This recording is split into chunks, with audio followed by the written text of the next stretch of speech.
Bonjour Hakim, que penses-tu de la tendance des magasins et des restaurants éphémères? Bonjour Matt, éphémère dans quel sens? C'est-à-dire c'est un peu un pop-up quoi. Oui, pour tester un concept, pourquoi pas, tu testes, mais si tu le fais et que ça va cartonner, ça va t'embêter de le fermer, donc il faut que tu aies un contrat avec le bailleur pour dire si ça fonctionne, je reste quoi. Et oui, pour tester, ouais, ouais, pourquoi pas. Voras33, crois-tu au développement du Maghreb? Alors, j'y crois, c'est pas organisé comme l'Europe, attention, hein. Moi tu sais, j'ai fait beaucoup de promotions en Algérie, là je bosse beaucoup au Maroc, j'y crois. Je crois à la Tunisie, par exemple, dans le digital, dans le marketing. Tu vois, on en parlait hier. Tu peux très bien mettre des équipes là-bas. Tu peux, mais je pense qu'il faut qu'il y ait toujours un lien avec l'Europe, avec la France. Tu sais, autant c'est difficile en France de réussir, autant au Maghreb, c'est beaucoup plus difficile. On va pas se mentir. Quand tu pars de zéro, comment veux-tu monter l'ascenseur social dans un pays africain? C'est presque impossible. En France, quand même, tu peux le faire. Tu peux le faire. Et les autres pays, c'est très difficile. Donc maintenant, bien sûr, le Maghreb va se développer. Mais aujourd'hui, si tu es salarié, tu touches 2000 en Europe, tu vas pas toucher 2000 au Maghreb, c'est difficile. Tu vas toucher 500 euros, 600, 700, 1000. Donc, je dirais que c'est bien quand tu es patron. Tu vas te créer ton business, c'est bien. Mais sinon, en tant que salarié, moi, Ouais, j'y crois moins. d'accord. Donc le développement de manière générale, le développement du Maghreb, c'est quelque chose que tu penses ça peut... C'est difficile. C'est des pays, moi j'ai des anecdotes. Moi à l'époque, je passe dans zone interdite en 2008. Il y a une grosse banque algérienne qui m'appelle. Enfin, c'était le ministre de l'économie, toi, le ministère qui m'appelle, viens faire du business ici. On n'est pas habitué, nous, à la banque va te prêter 5 millions, il va y avoir 3 millions de faux frais.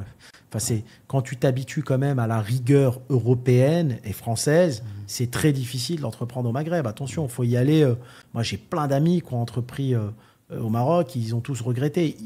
L'immobilier, oui. Le reste, avec prudence. Avec prudence. Tu vois, l'immobilier, bien sûr, c'est en pleine effervescence. Tu construis des maisons, tu les vends, tu prends pas de risque, tu vas gagner beaucoup d'argent, tu cartonnes.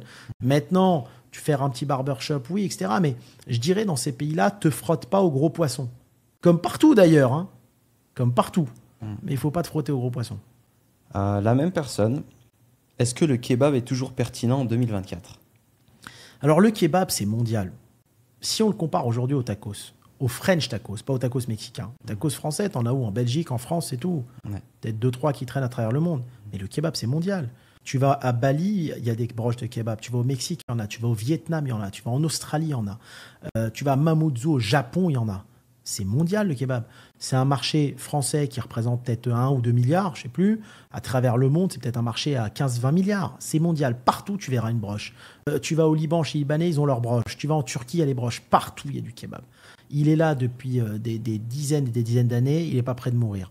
Maintenant, c'est vrai que c'est un produit qui est tenu à 99% par les indépendants, qui est très dur à démocratiser en chaîne. Je ne sais pas pourquoi, parce que je pense que les gens ils sont habitués à leur petit indépendant kebab chez qui ils vont en bas du quartier. Mais bien sûr, c'est mondial. Tu compares aujourd'hui le kebab à la pizza, au burger, mais tu ne le compares pas, par exemple, au tacos, hein, clairement. Comment veiller au bon respect des process dans une franchise? Alors, s'il est franchisé ou franchiseur, alors tu dois animer ton réseau. Très difficile. C'est très difficile l'animation de réseau. On n'était pas les meilleurs, nous, là-dessus, parce que le dialogue avec les franchisés, il est très complexe. Mais tu as un animateur réseau qui passe une fois tous les 15 jours, une fois tous les mois, une fois tous les 2 mois. Ça dépend des fréquences que tu as mis en place en fonction de ton concept. Mais voilà, il faut aller, il faut vérifier, mais tout en caressant le franchisé, je dirais, dans le bon sens du poil. C'est une relation assez complexe, mais il faut vérifier parce qu'un franchisé qui fait n'importe quoi, il peut bousiller ta marque, hein.